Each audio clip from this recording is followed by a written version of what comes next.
tears for black girls when they disappear. No tears for black girls like they were never here. But we remember, we'll speak their names. Welcome back to No Tears for Black Girls. This is Samantha Paul. Today, we have a special treat for you, an exclusive chapter reading from the latest installment in our No Tears for Black Girls series on Amazon Kindle. The book, No Tears for Black Girls, Prison Pimp'd, written by our show's creator, J.C. Reedburg, is available now for free download. After today, it will only be free for Amazon Kindle users. Like all our books, this story draws from real-life cases we've covered on this podcast, though we've altered names, timelines, and locations to protect everyone's privacy. Our story unfolds in Gwinnett County, Georgia, just 30 miles from Atlanta. Within the stark concrete walls of Phillips State Correctional Facility, survival isn't about brute strength but cunning strategy.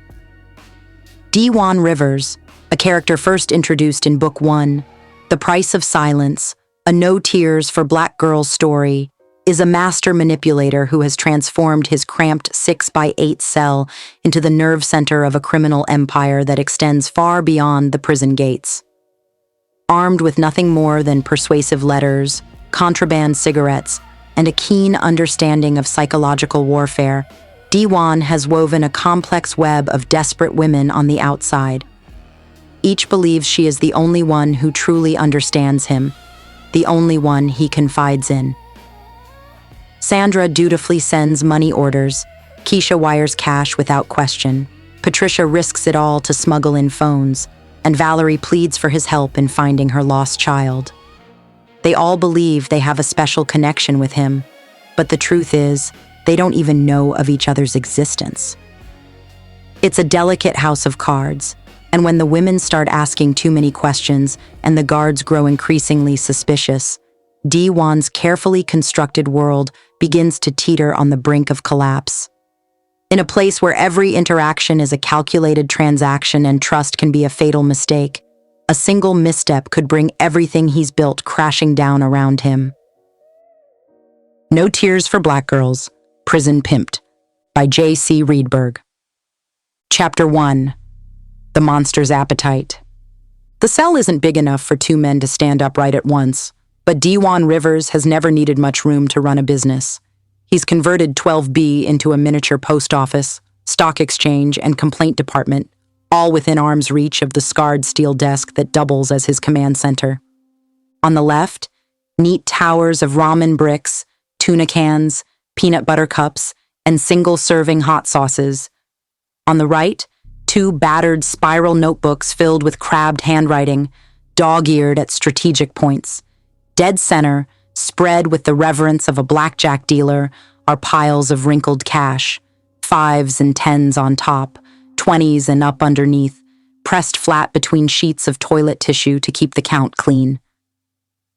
Little Mike hovers at the door, his back to the bars, head cocked to catch every change in the corridor. He taps a rhythm on the cold metal with a single black painted fingernail. On the second pass of the guard, Mike murmurs, 5 minutes. Dejuan doesn't answer, just keeps counting bills.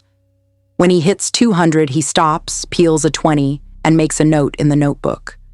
The code is unbreakable unless you know the Rivers system. Columns for inmate numbers, check marks for debts paid, X's for favors owed, stars for outside contacts.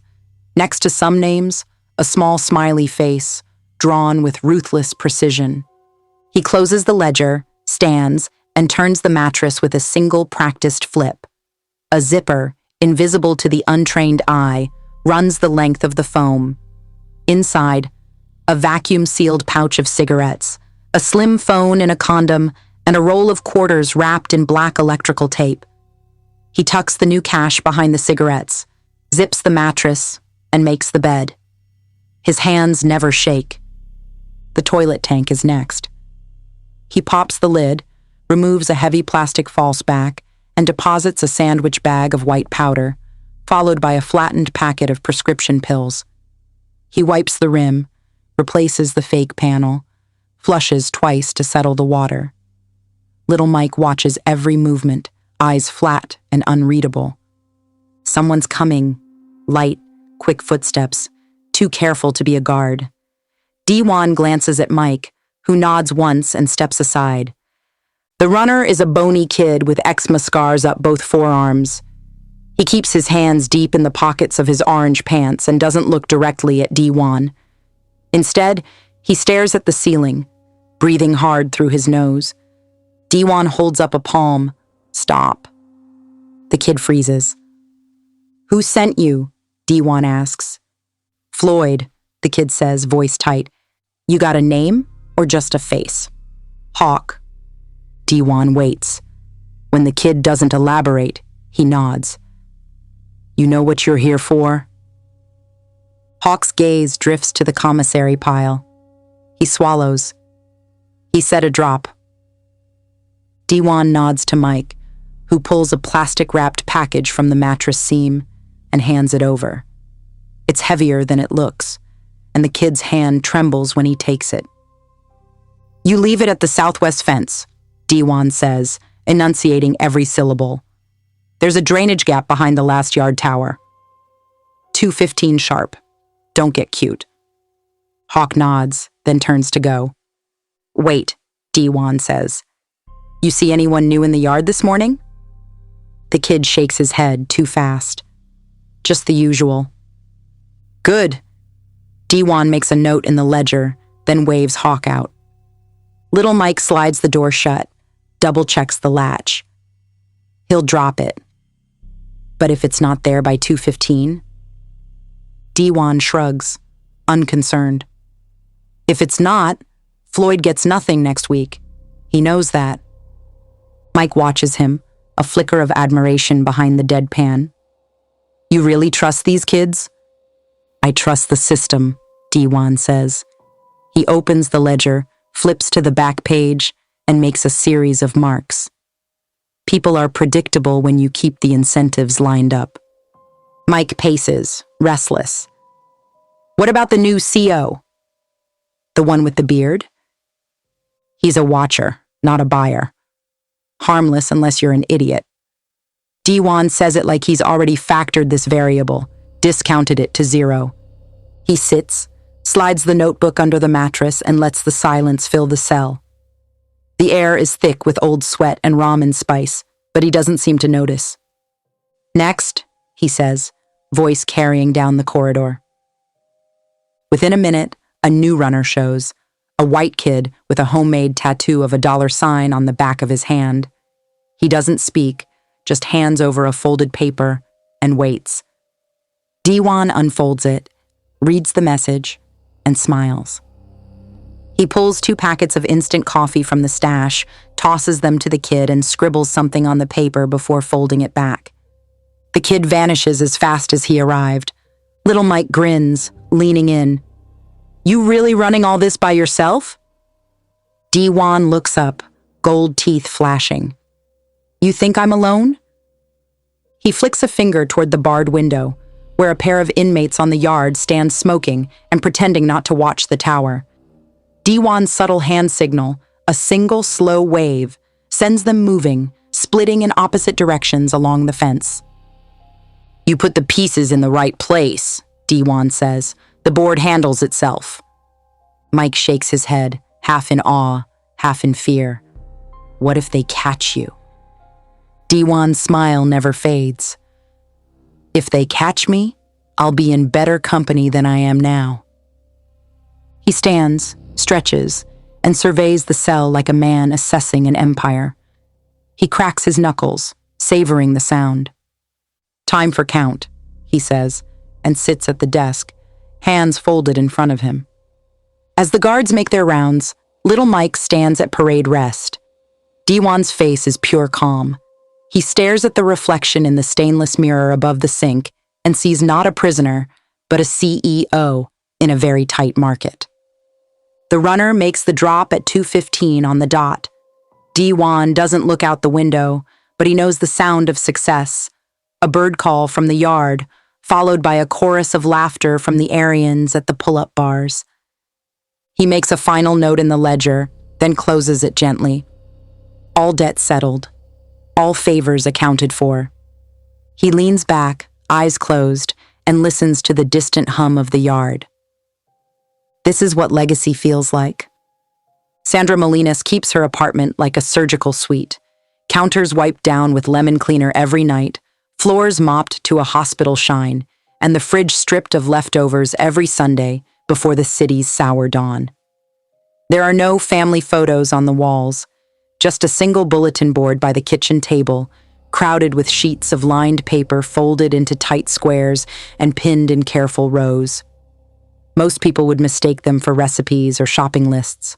Sandra knows better. She sits at the table, hands clasped, as if expecting a meal. Outside, the corridor hums with the neighbor's television and the scream of a baby that never seems to sleep. The air in her apartment is still, trapped in the window's double panes. She lights a votive candle, St. Jude, blue wax, and reads the newest letter, working the creases out with her thumb. She reads aloud, the words filling the sterile quiet. Sandra, thank you for believing me, even when nobody else will. Some days, your letters are the only reason I remember who I am. The script is blocky but elegant, a cop's hand slowed down for civilian inspection. She can hear his voice as she reads, deep and steady, notched at the edges with apology. Today was hard. The guards lost a shipment, so the whole wing went on lockdown. They treat us like animals when the cameras are off. I keep my head down, like you said. I remember what you wrote about patience, how it's a sign of strength. You're right. Patience is all I have some days. She touches the corner of her mouth, remembering the way his voice sounded on the phone. Measured, never hurried, never soft enough to betray real feeling. She can't decide if that makes her love him more or less. I hope your week was better than mine. You work so hard. Someday you'll get that garden you want, and when you do, I'll help you build it. Maybe I'll be out in time to see the first tomatoes. She snorts, not unkindly. The maybe is new. Usually he's all certainty, promises carved in stone. The doubt makes him more human, more hers. She finishes the letter, then reads it again, whispering the last lines under her breath as if they're a prayer. Miss you every day. You're the only person who really understands. Dejuan. Sandra folds the letter, presses it flat, and pins it to the board. She stands, pours herself half a cup of tea, and stares out the window at the sodium glow of the street lamps. The morning bus will come in 6 hours. She will ride it to the diner, pour coffee for men who forget her name, spend 8 hours dodging the manager's hands, and then come home to this kitchen, where the only thing waiting is the slow pile of letters. This is how she likes it. Routine, predictable, safe. She finishes her tea, washes the mug, dries it, and sets it upside down on the rack. At the table, she opens her checkbook and writes a money order for $200 made out to a rehab fund she knows is a lie. She slips it into an envelope, along with a new photograph, a selfie, hair blown out and lips stained purple, and seals it with a kiss. She hesitates, then grabs a pen and writes a quick postscript on the flap. P.S. Sometimes I wish you'd need me more. She sits with the envelope for a long moment, rolling it between her palms, before placing it on the entryway table. It will go in the morning, dropped in the blue mailbox at the corner, then carried away by hands she'll never see. He'll write back. He always writes back. When the letter reaches 12B, it's evening count, and the tier is flooded with the icy glare of fluorescent tubes. Little Mike slides the envelope through the bars, then stands back, arms folded. Dejuan rips it open with a single swipe of his thumb, unfolds the sheet, and reads in silence. He underlines 2 sentences. I feel hollow without you. I spend my nights rereading your words. He smiles barely. Mike leans against the bars, eyes on the guards. Good news? Dejuan grunts. She's on the hook. Upped it to 2 bills this week. Mike gives a low whistle. Shit, you got more juice than the old man ever did. Dejuan folds the letter, tucks it under his mattress, and pulls out the ledger. He scribbles in the margin, Sandra, double next cycle. Increase sentiment, use lonely and hope. He taps the page, then says, almost to himself, add her to the rotation. Increase the pressure. She's ready to send more. Mike smirks. You ever feel bad playing them like that? Dejuan doesn't look up. They get what they want. So do I. He puts the ledger away, then sits on the edge of the bunk, head bowed. His hands are steady, knuckles pale under the skin. The tear goes quiet, except for the distant clang of a mop bucket and the soft, practiced footsteps of Patricia Jones making her rounds. Dejuan thinks of the letter, the postscript, the way Sandra's handwriting slants up and right at the end of every sentence, like she's always hoping for the next word. He knows she'll send another one tomorrow. He knows she can't help herself. He closes his eyes and sees the garden she wants, rows of bright tomatoes ripening under the sun. He sees himself in the picture, hands in the dirt, the sky above so clear it hurts. He laughs once, sharp and short. He is so far from the sunlight, he might as well be underground. But the garden is real. If he keeps the lines tight, keeps the ledger clean, keeps the women in the rotation, he'll get there. Or he'll die trying. Either way, he's not alone. Not tonight. Keisha Washington is late. Again. She stands in front of the bathroom mirror, one foot braced on the toilet tank, eyes locked on her own reflection as she blends foundation down her neck with the heel of her palm. The sink is a battlefield of mascara wands, powder compacts, lipsticks in shades of heat and violence. She scans for a single flaw, then starts over with the blush, dabbing and swiping until her cheekbones catch the apartment's dirty yellow light just so. She rehearses it in her head. He actually listens to me, says I'm the only one who understands him. The words hang in the bathroom, vaporized with every exhale. In the bedroom, piles of shoes, Nike, Louboutin, even a box of ancient Payless, lean against laundry baskets overflowing with clothes she never wears. The air smells like burned, flat iron and desperation. She flips through her phone, ignoring the text thread with her sister, and checks her reflection again. Brows, perfect. Lips, sharp. Eyes, big enough to look innocent, hard enough to survive. She pulls her hair tight, then lets it fall again, indecisive. The clock says 8:41. If she wants to catch the Western Union window, she has 20 minutes to make it across town, dodging the pre-work traffic and the stares from the men on the corner. She grabs her purse, heavy with receipts, makeup, and the new iPhone she hasn't paid for yet, then hesitates. She pulls a thick wad of cash from the bottom drawer, rubber-banded and crisp, and shoves it into a zippered pouch lined with silk. Last look in the mirror. A single hair is out of place. She yanks it hard. She calls Tasha on speaker, sliding her feet into the nude pumps with the scuffed heel. Girl, you up? A yawn on the other end. Just barely. Keisha runs her tongue along her teeth, annoyed. I'm heading out. Gotta drop something for him, then work. Tasha sighs, the sound thick with envy and skepticism. He still got you doing this? Keisha glances at her phone, checks the time. He needs me. He ain't like the others. Tasha laughs. Nobody in jail ever is. He's different, Keisha says, too quickly. She kills the call before Tasha can answer, snatches her keys, and storms out. She rides the elevator with a neighbor who smells like menthols and bad sex and makes it to the street with seconds to spare. The Western Union office is a tiny, bulletproof glass fortress inside a corner bodega.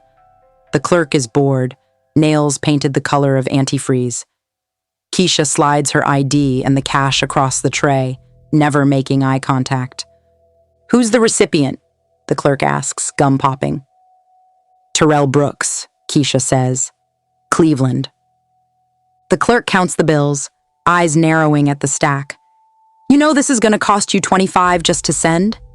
Keisha smiles, wide and fake. Worth it. She fills out the slip, checks it twice, and hands it over. The clerk stamps it with unnecessary force, tears off the receipt, and slides it back. Anything else? The clerk says with a sneer. Keisha tucks the receipt into her purse and turns away. No, that's it. Outside, the sky is already turning, the old sunrise blue giving way to something meaner. Keisha stands for a second, clutching her purse to her ribs, and lets herself feel hollow. Just for a second. In 12B, the day is already old by the time little Mike slides the confirmation slip through the bars. Dejuan takes it, glances at the numbers, and makes a sound between a laugh and a cough. $3 grand this month from her alone, he says, shaking his head. Mike sits on the bunk, knees together, hands folded. She sent more last week. You want me to write her back? Dejuan cracks a smile. Keep feeding her that one-of-a-kind bullshit. She'll double it next time. Mike nods, already reaching for a pen. Dejuan opens the ledger, writes, Keisha, 3K confirmed. Leverage, high. Increase frequency, offer phone call. He looks up, voice flat. Tell her I'm thinking about her. That nobody ever made me feel like she does. Mike's handwriting is neat, with little hearts over every I. You want me to use the garden line again? Dejuan considers. Not this time. Mix it up. Mention the shoes. Mike grins, tongue poking between his teeth. You a cold motherfucker, you know that? Dejuan shrugs. People want to be wanted. That's all it is. He snaps the ledger closed, then leans back, stretching his arms behind his head. Mike stands, letter in hand, and waits at the door for the next runner. Dejuan watches the shadows move across the floor, a slow crawl of light that marks the hours until count. The world keeps moving, even in here. He closes his eyes and thinks about the last line of Keisha's letter. I wish I could see you just once, for real. He wonders if she'd recognize him in a crowd, or if he's just a voice in her head, a fantasy kept alive by habit and hope. He doubts it matters. He has the ledger. He has the routine. He has the next name already lined up. He tells Mike to prepare the next round. There's always a next round. Patricia Jones does her best work at night. The prison is quieter then, the worst of the day's chaos boiled away, leaving only the faint hiss of HVAC and the low rumble of men who don't know how to sleep. She walks the 12B corridor with the same rhythm she's used for years. 3 paces, pause, listen, repeat. The routine keeps her mind sharp, keeps her from thinking about what she's left behind at home. Her uniform is crisp, every button closed, the badge at her chest polished until it catches even the sickliest light. She checks the cells in order, never skipping, always giving each number a full 2 seconds before moving on. The men in this block learned long ago not to mess with her. Most don't even make eye contact, except for Rivers. He sits on the edge of his bunk, arms loose, legs spread wide in the posture of someone born to command space. Even in orange, he manages to look dignified. He doesn't stand when she arrives. Instead, he inclines his head just enough to acknowledge her authority, but not enough to cede an inch of his own. She clears her throat, running through the script. Cell 12B secure, no violations. Rivers smiles, slow and real. You always make it sound so official, Ms. Jones. She ignores the bait, keeps her face neutral. It is official. He shifts, letting the bars frame his face and torso. I appreciate a woman who does her job. She lets a beat pass. I hear you have a degree in criminal justice. He laughs, low and pleasant. 2 semesters at State, didn't take. She glances at her clipboard, feigning interest. Maybe you'll finish on the outside, He shrugs. Maybe you will too. She lets herself smile, just a flicker. We both know I'm stuck here. Rivers tilts his head, studying her. You got kids? She stiffens, surprised. Yes, 2. Why? He shrugs, nonchalant. You carry yourself like a mother. Protective, always watching for what's coming next. She looks down, embarrassment rising in her cheeks. I'm just doing my job. He softens, voice dropping. How old? She swallows. 9 and 6. He nods, as if he's memorizing the data for some later use. They're lucky to have you. She wants to say thank you, but the words stick. Instead, she asks, You ever miss it? Being outside? He grins, showing the gold. Every minute.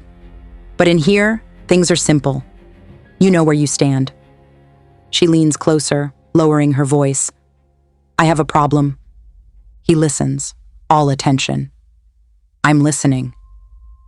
My back, she says, almost whispering. Herniated disc, I think. They want me to see a specialist, but I can't afford it. She stops, the confession thick in her mouth. You think you could get me something? Just to help me sleep? He holds her gaze, serious now.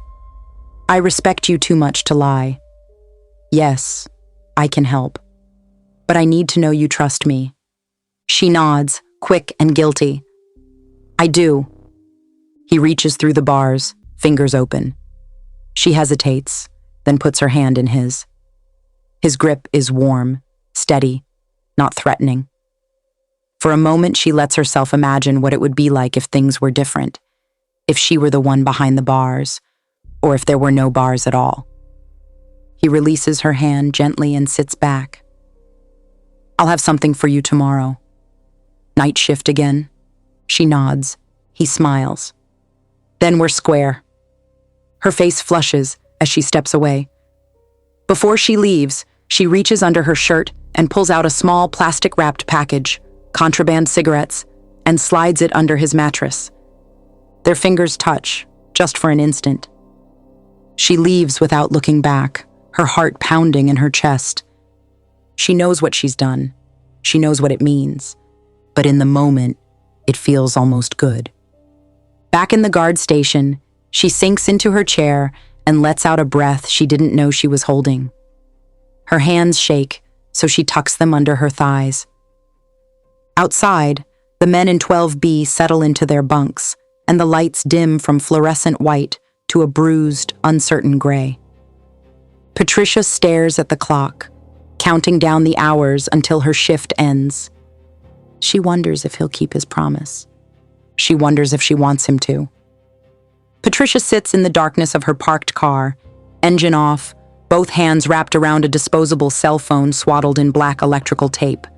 The phone is heavy, not in mass, but in the way it bends her ribs around a tight, impossible secret.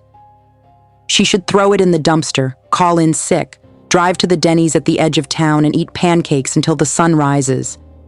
Instead, she stares at the dash clock and counts the seconds until she can't put it off any longer.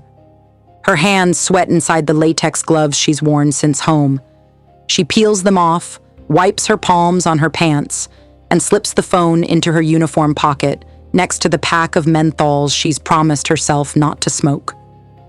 The keys to the facility dangle from her lanyard, clinking a warning as she steps out into the sodium vapor night. Inside the Sally port, she signs in, badge to scanner, barely registering the guard on desk. Rough night? He asks, not expecting an answer.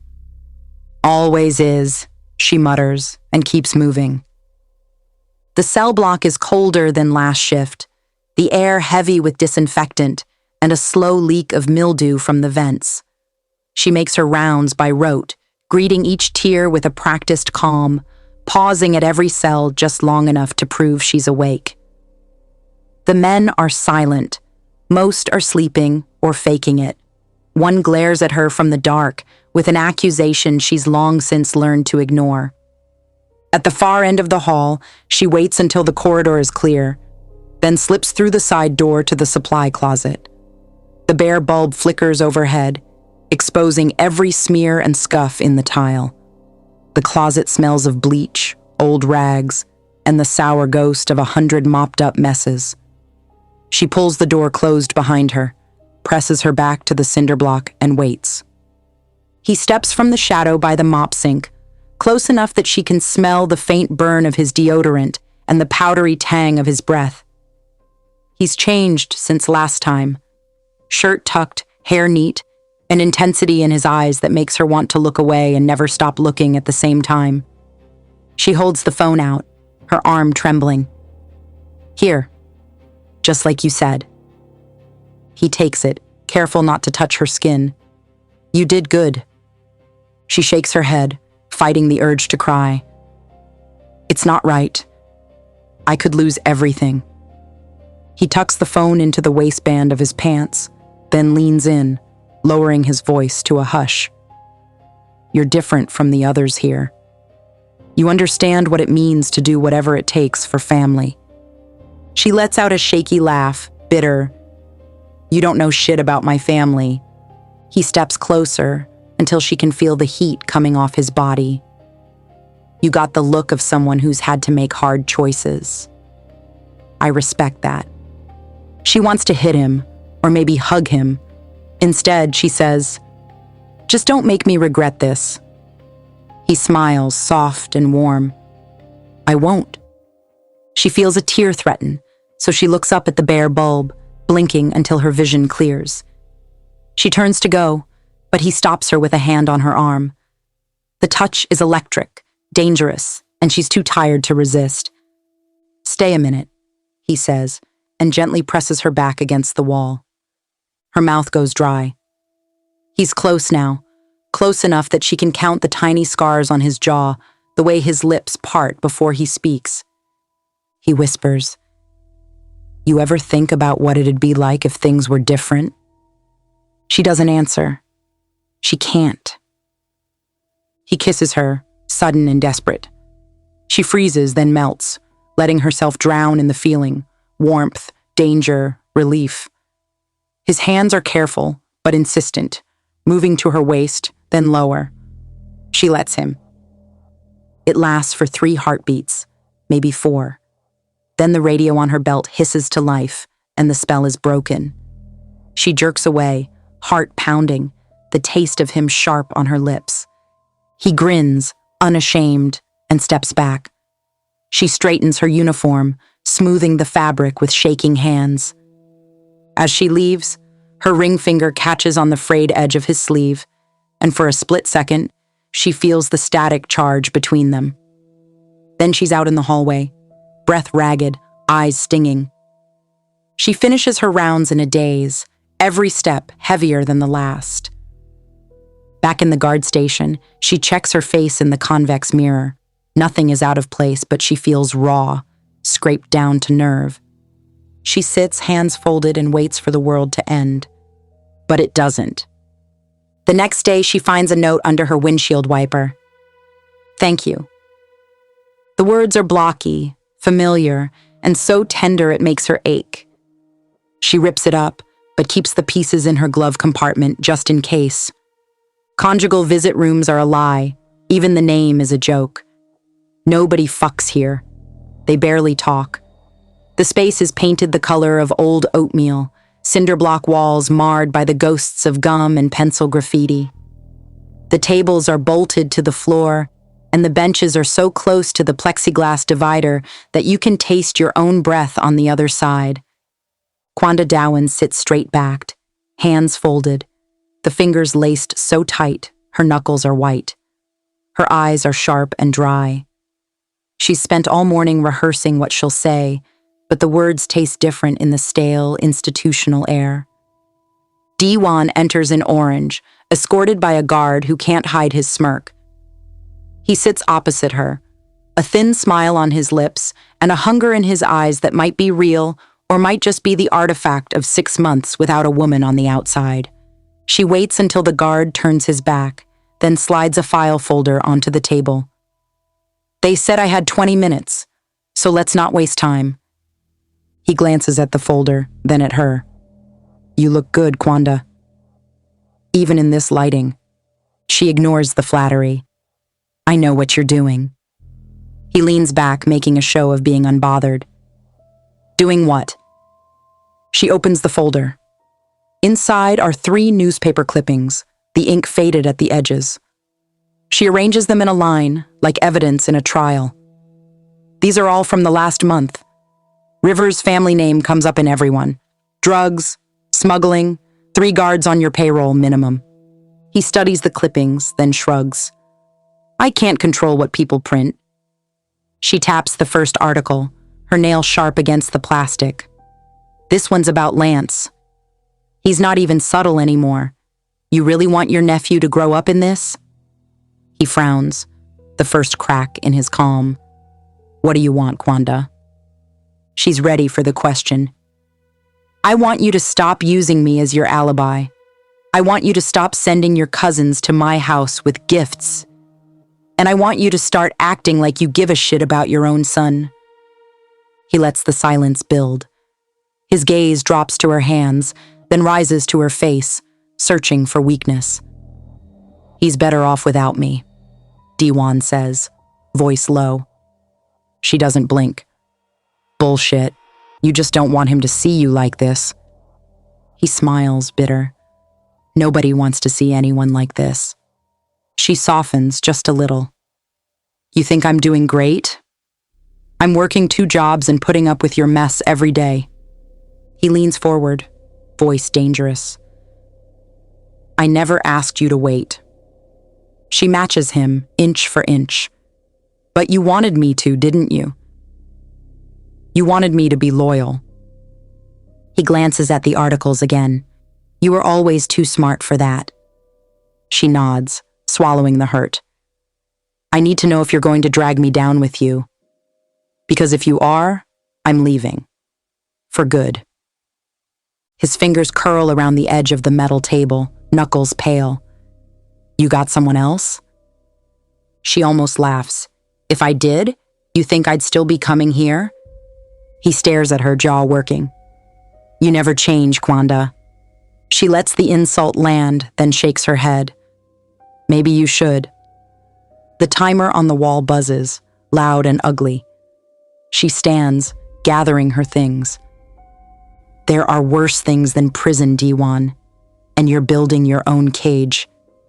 He looks up, caught off guard. She smiles, real this time. See you in the news, she says, and waves to the guard. As she leaves, she feels lighter than she has in months. There's no joy in it, just a sharp clarity. She'll sleep tonight, she knows it. Behind the plexiglass, Dejuan is already closing the file, stacking the clippings in careful, orderly rows.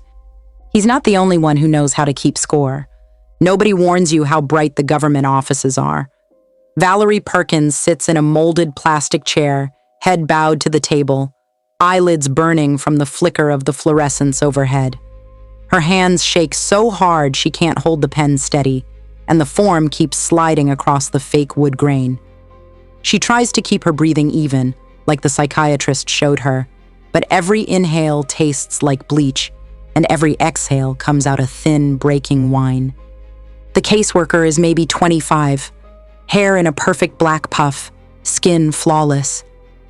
Her badge says Rivera, first name smudged by the lamination. She taps the edge of the manila file, flipping through a stack of pages clipped together. Just sign the bottom, Miss Perkins. Then we're done. Valerie forces herself to read the page. Temporary surrender of parental rights. Temporary is a lie. She knows that, even if nobody says it. She signs. Her last name a ghost of loops and slashes. Rivera smiles, kind but not real. Thank you, that's the last one, I promise. Valerie wipes her eyes on the sleeve of her hoodie. She's been wearing it for 3 days.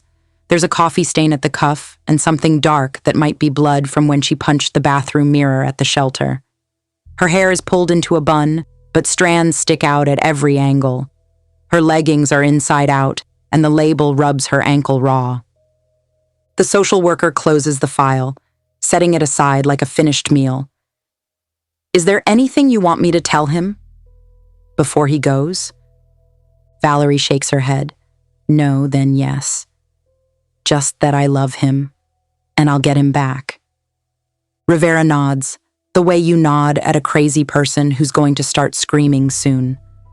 The guard outside the door watches the whole thing, arms folded, eyes flat. When the meeting is done, he opens the door with a flourish, ushering them into the hallway. Valerie feels the cold hit her skin and shivers. The hospital smell, the waxed tile floors, the endless echoing corridors. It all makes her feel smaller than she did 5 minutes ago. They pass the playroom, where kids in donated sweatshirts hunch over battered toys. She looks for Dee, but he's not there. Probably already gone, flown to the next placement like a box on the conveyor belt. Rivera touches her shoulder. He's safe, Ms. Perkins. He's with a foster family in Marietta. Valerie grits her teeth. He hates Marietta. He'll be okay. He's very strong. He said you taught him to dance when he's sad. Valerie smiles at that, real and wet. He's better at it than me. Rivera's voice softens. You can write to him. Or call, if you want. Here's the address. She hands over a printout. Dee's name spelled wrong at the top. Thanks, Valerie whispers. She walks to the end of the hall, sits in the women's bathroom, and sobs until her head is empty. She can't go home. There is no home. So she dries her face, looks in the mirror, and starts over. She walks to the library. The smell of paper and dust is a comfort. She finds a table in the corner, pulls out the printout, and flips it over. Then she digs in her purse for a pen and the crumpled photo of Dee. In the photo, he's 7, smile wide, arms thrown up in the middle of a spin. She smooths the photo, tracing the outline of his face with her finger. She writes, Dejuan --. They took my baby today. Said I'm unfit. How can they judge me when they don't know what it's like? You were the only one who ever got it. I know you're busy with your own mess, but if you have any say with the old man, please, talk to him. Tell him I won't do anything stupid. Tell him I'll take the meds, all of them. I'll even go back to the group if that's what it takes. You remember when we used to skip class and hide out in the park, and you'd buy me those mango sodas, and we'd just sit for hours not talking about anything? I want one more day like that. Dee is your blood too, your cousin. Don't let him disappear into the system like I did, please. I know I fucked up, but I can fix it. Just help me, please. Val?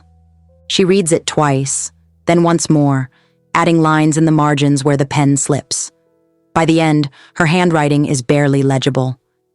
She folds the letter, slips it into an envelope, and licks the flap. Her tongue tastes salt, and she realizes she's crying again. She looks at the photo of Dee, then at the letter, and presses the envelope to her lips.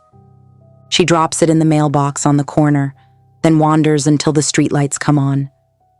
At dusk, she finds herself at the park, sitting on the swings, kicking her feet out and watching the sky turn purple.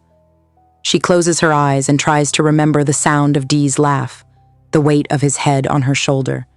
She thinks about Dejuan, about the kind of help he can give, the kind of help that doesn't leave fingerprints. She decides she will get Dee back, no matter what it costs. She will make the system notice her, even if it kills her. The air is cold. She shivers but doesn't leave. She swings until her arms ache, and when the clouds break, she imagines the sun coming through bright and clean. Tomorrow she will start over. Tomorrow she will fight. Tonight, she just wants to believe. She closes her eyes and tries to remember what hope feels like. Thanks for tuning in to this exclusive No Tears for Black Girls episode. If you want to dive deeper into J.C. Reedburg's gripping story, head over to Amazon Kindle and grab your free digital copy of No Tears for Black Girls, Prison Pimp'd.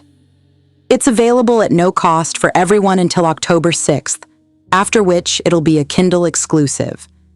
Before we go, let's set the mood with Prophet Prophet's Prison Pimp'd, a track straight off our upcoming No Tears for Black Girls soundtrack dropping later this month. Get ready to vibe with us on Spotify, Apple Music, YouTube, and all your favorite streaming platforms. Stay loved, stay blessed, and stay safe. This is Samantha Paul.